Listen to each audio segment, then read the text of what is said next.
Good morning and Jai Hind student. Welcome to Sanveem School Sultanpur online classes.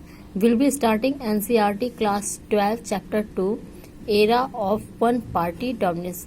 In this chapter we discuss about challenge of building democracy and problems of first general election. Now we discuss about era of one party dominance means एक दल के प्रभुत्व का दौर. जैसा कि हम जानते हैं कि आफ्टर इंडिपेंडेंट के बाद हमारे जो कंट्री थी उसके सामने 3 मेन चैलेंज थे नेशन बिल्डिंग के: डेमोक्रेसी, डेवलपमेंट एंड यूनिटी. अब सबसे मेन था डेमोक्रेसी को स्टैब्लिश करना. तो on 15 August 1947 India became independent and chose to run a government in democratic manner. 15 अगस्त 1947 को जब इंडिया इंडिपेंडेंट हुआ था तो हमने क्या माना था कि जो हमारी जो कंट्री है उसमें डेमोक्रेटिक गवर्नमेंट को चूज करा कि हमारी जो कंट्री है वो डेमोक्रेटिक कंट्री बनेगी. That the election commission of India was set up in January 1950. Sukumar Sen became the first chief election commissioner of state. अब जब हमारा कॉन्स्टिट्यूशन बना 26/1950 में तो उसमें इलेक्शन कमीशन बनाया गया और उसके जो चीफ इलेक्शन कमिश्नर थे वो सुकुमार सेन को बनाया गया, जिनका वर्क था इंडिया में इलेक्शन करवाना और इंडिया को एक डेमोक्रेटिक गवर्नमेंट देना. इट्स नॉट पॉसिबल बिकॉज जो इंडिया थी वो एक बहुत ही बिग कंट्री है और इसमें पॉपुलेशन बहुत ज़्यादा थी और आधी से ज़्यादा ओनली 15% जो लोग थे वही लिटरेट थे. So the problems of first general election, the election commission discovered that it was not going to be easy to hold a free and fair election in a country of India due to following reason. election commission जानती थी India में जो election करवाना बिल्कुल easy नहीं था because India एक कैसी कंट्री थी, एक काफ़ी पॉपुलेशन वाली और काफ़ी बड़ी कंट्री थी और यहाँ डाइवर्सिटी भी थी. India is a highly populated country and most of the people in India are poor and illiterate. और जितने भी लोग थे वो आधे से ज़्यादा गरीब और इलिटरेट थे. ओनली 15% लोग जो थे वही लिटरेट थे. Lack of training staff officer and polling staff to conduct the election. और सबसे बड़ी कमी जो ट्रेनिंग ऑफिसर्स थे उनकी कमी थी और वो अच्छी तरह ट्रेन नहीं थे. जो स्टाफ था वो भी ट्रेन नहीं था. Now journey of democracy. Boundaries for the election constitution were drawn. जो इलेक्शन कमीशन थी उसका मेन वर्क था कॉन्स्टिट्यूंसी इंडिया को कॉन्स्टिट्यूंसी में डिवाइड करना और उनमें इलेक्शन करवाना प्रॉपर वे में. List for eligible voters were prepared. List banana.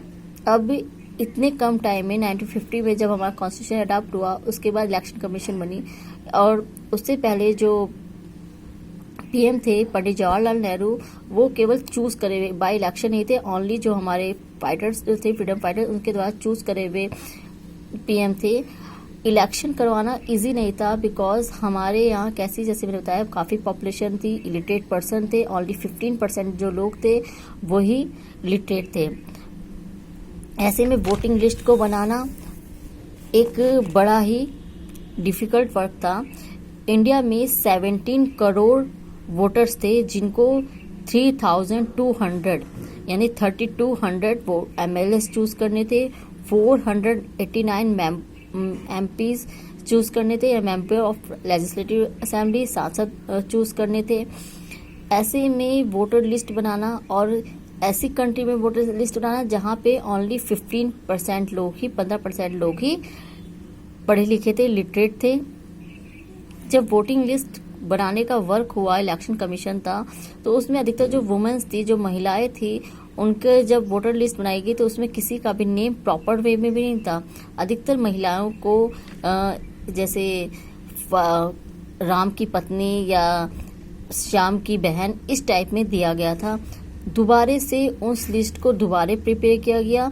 Election commission trained over 3 lakh officer and polling staff to conduct the election. Election commission ने 3 lakh officer को ट्रेन करा और पोलिंग स्टाफ को इलेक्शन हेल्ड करवाने के लिए. And India experimented with universal adult franchise which even most of the European countries had not adopted them.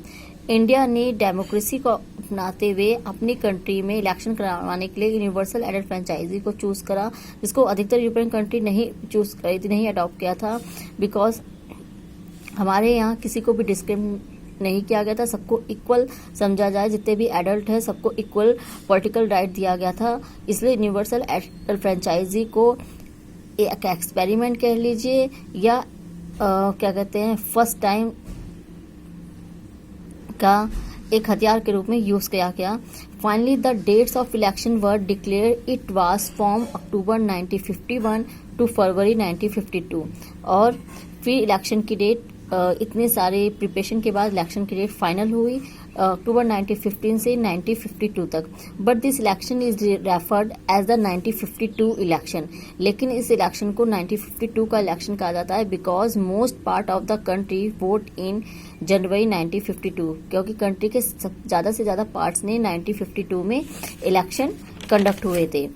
It took 6 months for the campaigning polling and counting.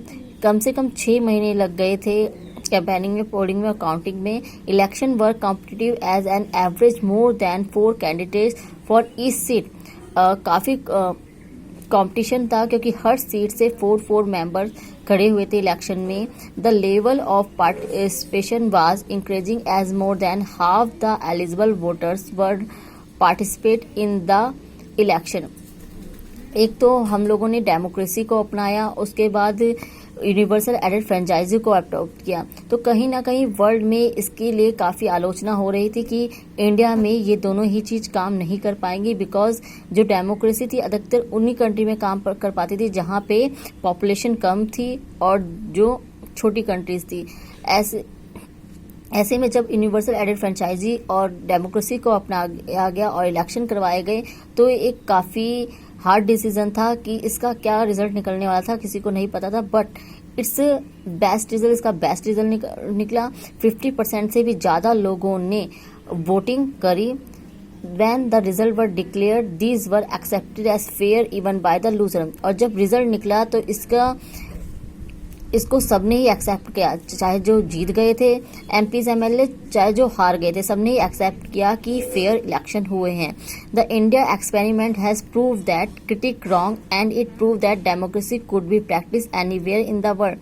और जो India का ये experiment था democracy का, universal added franchise का, इसने कहीं ना कहीं सभी आलोचनाओं को धराशायी कर दिया ये प्रूव कर दिया कि डेमोक्रेसी किसी भी जगह चल सकती है, किसी भी देश में अपनाई जा सकती है। बस वहां पे यूनिटी होनी चाहिए, विल पावर होनी चाहिए लोगों के अंदर, तो डेमोक्रेसी को प्रॉपर वे में अपनाया जा सकता है।